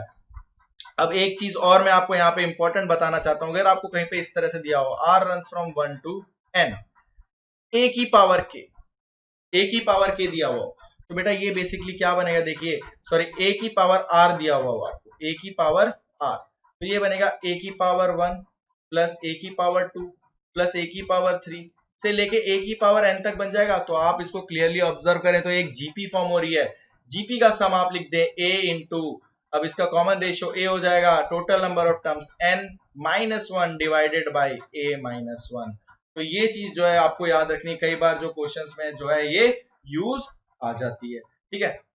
तो चलिए अब हम चलते हैं, नेक्स्ट जो अपना टॉपिक आता है वो आता है मेथड ऑफ डिफरेंस, ठीक है। कई बार क्या होता है बेटा, कई सीरीज ऐसी आती हैं कि आपको ना पता चलता है कि वो एपी में है, ना वो जीपी में है, ना वो एजीपी में है।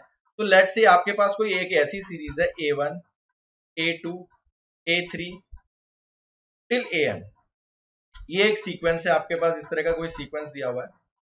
अब आपको पता नहीं चल रहा कि ये एपी में है, जीपी में है, या कैसे क्या है ये, है ना। तो आप इसमें क्या करिए बेटा, सबसे पहले आप निकालिए इन दोनों टर्म का डिफरेंस। लेट से इसको हमने स्मॉल डी से रिप्रेजेंट कर लिया, इनके डिफरेंसेस को D1 D2 एंड इस तरह से ये D3। तो इस चीज को हम बोलते हैं बेटा फर्स्ट डिफरेंस।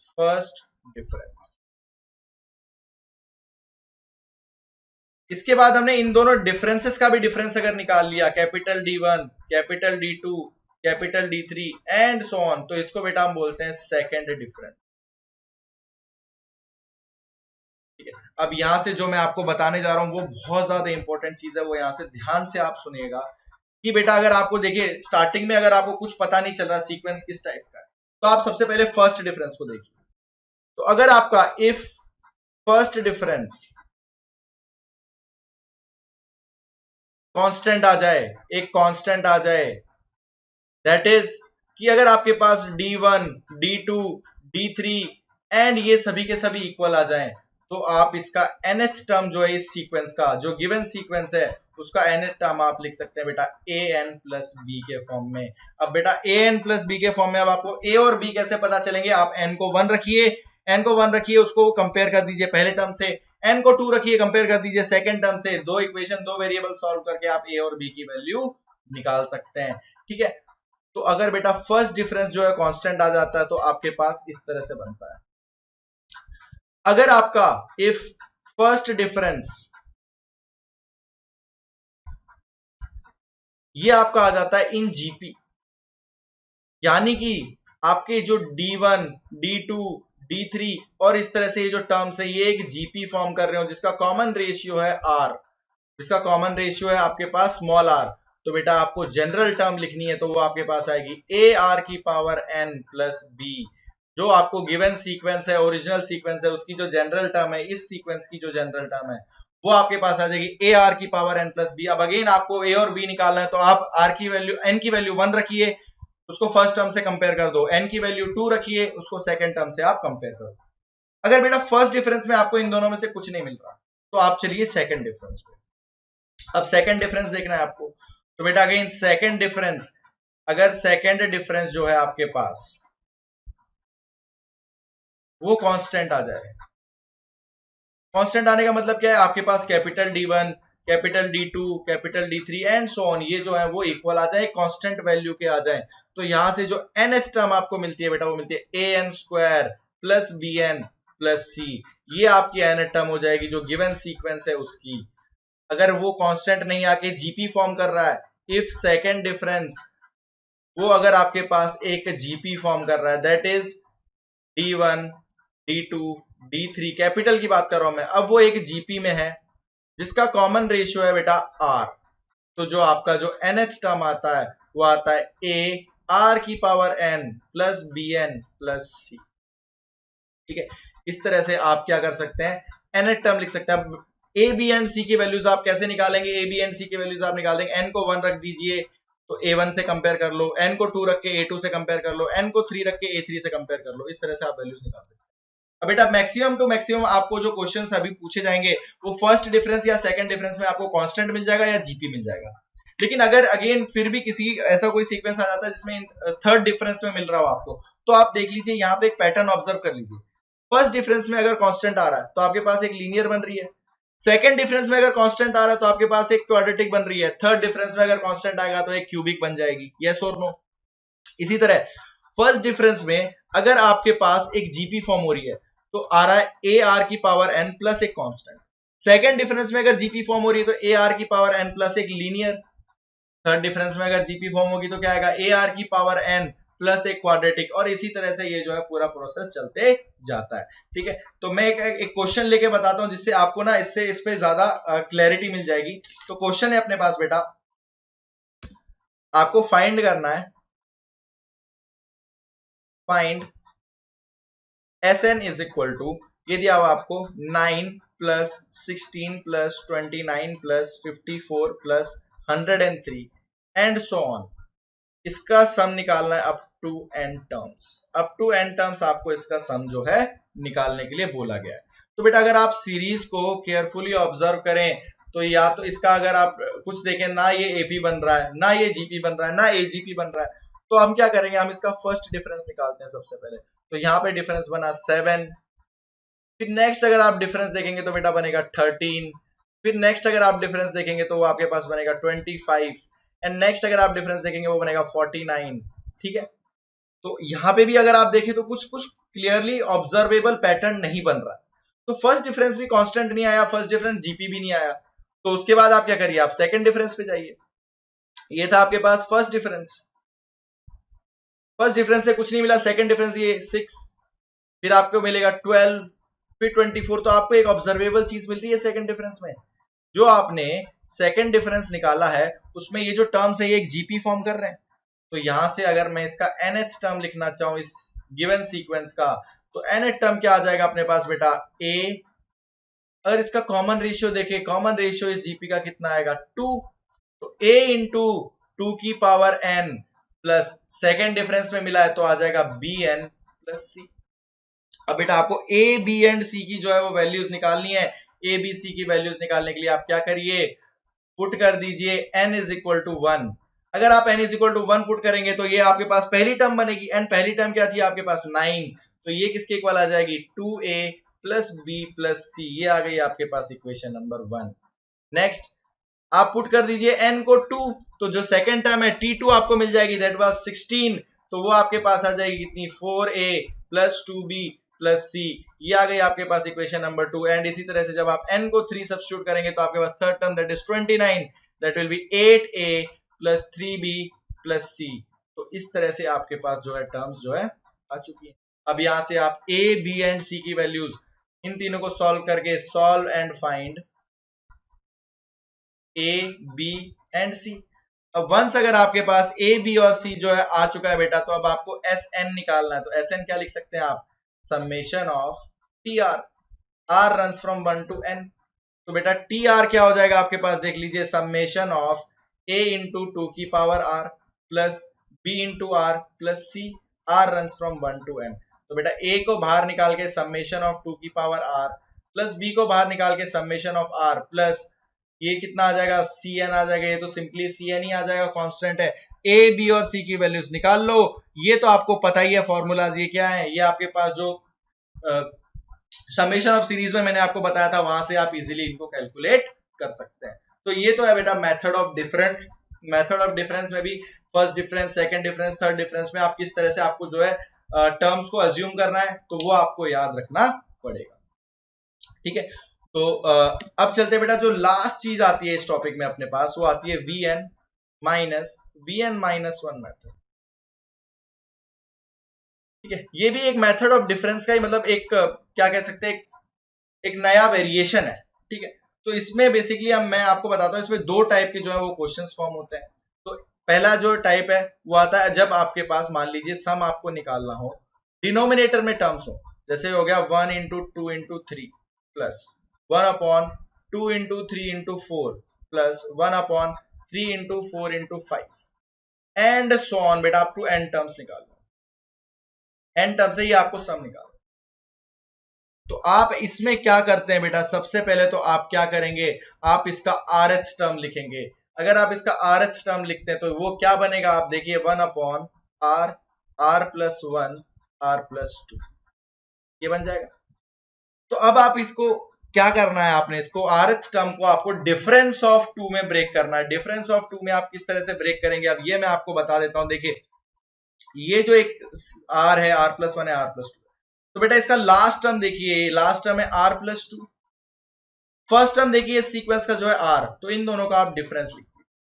इन दोनों का अगर आपने डिफरेंस किया तो न्यूमरेटर में बन गया 2, तो आप क्या करिए 1/2 से इसको पूरे को डिवाइड कर दीजिए एंड नीचे लिख दीजिए r+1 एंड r+2। तो हम क्या बोल सकते हैं कि ये दोनों चीजें इक्वल हैं, यस और नो? ये दोनों चीजें तो इक्वल ही है ना बेटा। देखिए 1/2 से 1/2 से 2 कैंसिल आउट होगा, सेम चीज बन जाएगी। तो अब यहां से आप जो TR है आप उसको लिख सकते हैं 1/2। अब सेपरेट आउट कर दीजिए डिनोमिनेटर को दोनों न्यूमरेटर के टर्म्स के साथ, तो 1/r into r+1 minus 1/r+1 into r+2, तरह से बन गया ये, यस और नो? तो बेटा TR आपके पास आ चुका है। अब आपको sum up to n terms चाहिए, तो आप क्या लिख सकते हैं, summation of r runs from 1 to n TR। तो ये कितना आ जाएगा 1/2 summation of r runs from 1 to n। अब TR आप लिख दे तो 1/r into r+1 minus 1/r+1 into r+2। अब तो बेटा क्या करना है आपको, r की वैल्यू जो है वो सब्स्टिट्यूट करना स्टार्ट करनी है। तो यहां से r की वैल्यू अगर आप 1 रखते हैं, r की वैल्यू 1 रखेंगे तो ये बनेगा 1/1 इंटू 2 माइनस 1/2 इंटू 3। जब r की वैल्यू 2 रखेंगे तो बनेगा 1/2 इंटू 3 माइनस 1/3 इंटू 4। जब r की वैल्यू आप 3 रखेंगे तो बनेगा 1/3 into 4 plus 1/4 into 5 and so on, ये चलते जाएगा। जब r की वैल्यू आप n रखेंगे तो ये बनेगा 1/n into n+1 minus 1/n+1 into n+, ये बन गया। तो बेटा अब आप क्लियरली ऑब्जर्व कर सकते हैं ना, इसमें से टर्म्स कैंसिल आउट हो रही है। देखिए यहां से ये कैंसिल आउट हो गया, यहां से ये कैंसिल आउट हो गया एंड इसी तरह से कैंसिल आउट होते जाएंगे। अब बेटा लास्ट ब्रैकेट में से कौन सी टर्म कैंसिल आउट होनी है, ये आप कैसे देखेंगे। देखिए अगर फर्स्ट ब्रैकेट में से सेकंड टर्म कैंसिल आउट होती है तो लास्ट ब्रैकेट में से फर्स्ट टर्म कैंसिल आउट होगी। अगर फर्स्ट ब्रैकेट में से फर्स्ट टर्म कैंसिल आउट होती है तो लास्ट ब्रैकेट में से सेकंड टर्म कैंसिल आउट होगी। तो यहां से जो आपके पास SN आ जाएगा फाइनली 1/2 एंड क्या क्या बच गया यहाँ पे 1/2 माइनस 1/n+1 इंटू n+। तो ये जो है आपके पास यहाँ से फाइनल आंसर इसका मिल जाएगा। तो ये जो bn-1 मेथड हमने लगाया, ये कब लगा, जब अपने पास डिनोमिनेटर में ऐसे टर्म्स बन रहे हो। अब इसका सेकंड जो टाइप है वो आता है जब आपके पास न्यूमरेटर में ऐसे टर्म्स बन। तो लेट्स से आपके पास क्वेश्चन है, आपको सम निकालना है। Let's say 1 into 3 into 5 plus 3 into 5 into 7 plus 5 into 7 into 9 and so on up to n terms। ये आपको सम जो है निकालने के लिए बोला गया है। तो आप अगेन क्या करेंगे, आप इसका rth टर्म लिखिए। वो क्या बनेगा 2r minus 1 into 2r plus 1 into 2r plus 3। देखिए r की वैल्यू को आप 1 रखिए तो 1 into 3 into 5, r की वैल्यू को 2 रखिए तो 3 into 5 into 7। अब बेटा जब भी आपके पास न्यूमरेटर में आता है ना ऐसे, तो आप क्या करें, आप इस सीरीज को ऑब्जर्व करें। ये जो सीरीज बन रही है आपके पास 2r minus 1 2r plus 1 2r plus 3। तो बेटा इसका आगे आने वाला टर्म क्या हो सकता था, आगे आने वाला टर्म होता बेटा 2r plus 5। तो यहां पे लिख दीजिए आप एक बार 2r plus 5 और इसमें से माइनस कर दीजिए बेटा। अगर इससे पहले कोई टर्म आता तो वो क्या होता, तो वो होता 2r minus 3। तो यहाँ पे आता 2r minus 3। अब देखिए इस ब्रैकेट के अंदर क्या एक्स्ट्रा फॉर्म हो चुका है, 2r से 2r कैंसिल 8। तो यहाँ पे क्या कर देंगे आप 1/8 से डिवाइड। तो अब ये जो TR है आपका, इस TR को आपने मॉडिफाई कर दिया, इसको ऐसे लिख दीजिए 1/8 और इनको अंदर मल्टीप्लाई अगर हम कर दे तो ये बनेगा 2r minus 1 2r plus 1 2r plus 3 and 2r minus 5, sorry 2r plus 5 minus 2r minus 3 2r minus 1 2r plus 1 and 2r plus 3। Clear है यहां तक सभी को? क्या बना, देखिए हमने क्या किया, आगे वाली टर्म उठाई पीछे वाली टर्म उठाई, उन दोनों का डिफरेंस यहां रख दिया। तो एक कांस्टेंट आपको जो है वो डिवाइड करना पड़ा, दैट वाज 8। तो अब बेटा टी आर अगर आपके पास आ चुकी है तो आपको सम लिखना है। सम लिखने में कोई दिक्कत तो आएगी नहीं। सम क्या हो जाएगा अपने पास, sum of N terms will be summation of R runs from 1 to N T R. तो ये कितना बन जाएगा 1/8। अब r की वैल्यू आप 1 सब्स्टिट्यूट करें, r की वैल्यू 1 सब्स्टिट्यूट करेंगे तो ये कितना बनेगा आपके पास 1 इंटू 3 इंटू 5 इंटू 7 माइनस, यहाँ पे आप करेंगे तो ये क्या बनेगा -1 इंटू 1 इंटू 3 इंटू 5, ये जो पहला ब्रैकेट। जब r की वैल्यू आप 2 सब्स्टिट्यूट करेंगे तो ये कितना बन जाएगा आपके पास 3 into 5 into 7 into 9 minus 1 into 3 into 5 into 7। And इसी तरह से आप वैल्यू सब्स्टिट्यूट करते जाइए। जब r की वैल्यू आपने n सब्स्टिट्यूट की तो ये बनेगा 2n minus 1, 2n plus 1, 2n plus 3 and 2n plus 5 minus 2n minus 3, 2n minus 1, 2n plus 1 and 2n plus, इस तरह से बन गया आपके पास।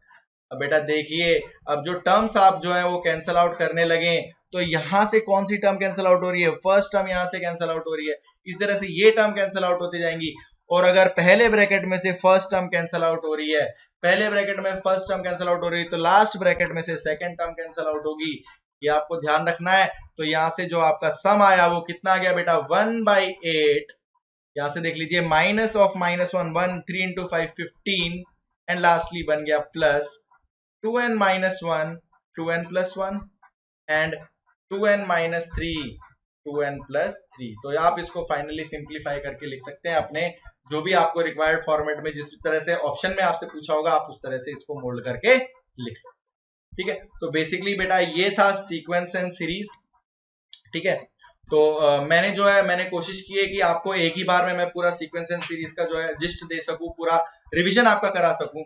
ठीक है, तो आई होप कि आपको ये जो वीडियो है ये पसंद आया होगा। और आपको अगर ऐसा ही और कंटेंट चाहिए तो आप प्लीज इस वीडियो को लाइक करें, चैनल को सब्सक्राइब करें और जो कोने में बेल आइकन दिख रहा है उसको हिट करें, ताकि अगर मैं आपके लिए कोई नया वीडियो लेके आता हूं तो आपको उसकी नोटिफिकेशन आ जाए। और please do comment and suggest me कि मैं आपके लिए कौन से टॉपिक पे जो वीडियोस लेके आऊं। जो जितने से जितने ज्यादा बच्चे एक पर्टिकुलर टॉपिक पे डाउट होगा जिनको, तो मैं उनके लिए वो वीडियोस बनाने की कोशिश करूंगा अपनी साइड से। एंड अगेन मैं आपको बता दूं कि अगर आपको अनअकैडमी पे कोई भी एग्जाम के लिए अगर आपको सब्सक्रिप्शन लेना है, प्लस सब्सक्रिप्शन लेना है, तो आप यूज कर सकते हैं मेरा कोड RYD1। अगर आप कोड RYD1 यूज करते हैं तो आपको मिल जाएगा 10% बोनस डिस्काउंट। 10% बोनस डिस्काउंट मिल जाएगा आपको। जो भी पहले से डिस्काउंट लग रहा होगा उसके अलावा भी आपको RYD1 यूज करने पे 10% डिस्काउंट जो है मिल जाएगा। ठीक है, तो प्लीज आप चैनल को सब्सक्राइब करिए एंड कमेंट करके बताइए कि आपको कैसे वीडियोस चाहिए। ठीक है, तो आज के सेशन के लिए बस इतना ही। Thank you very much and have a nice day.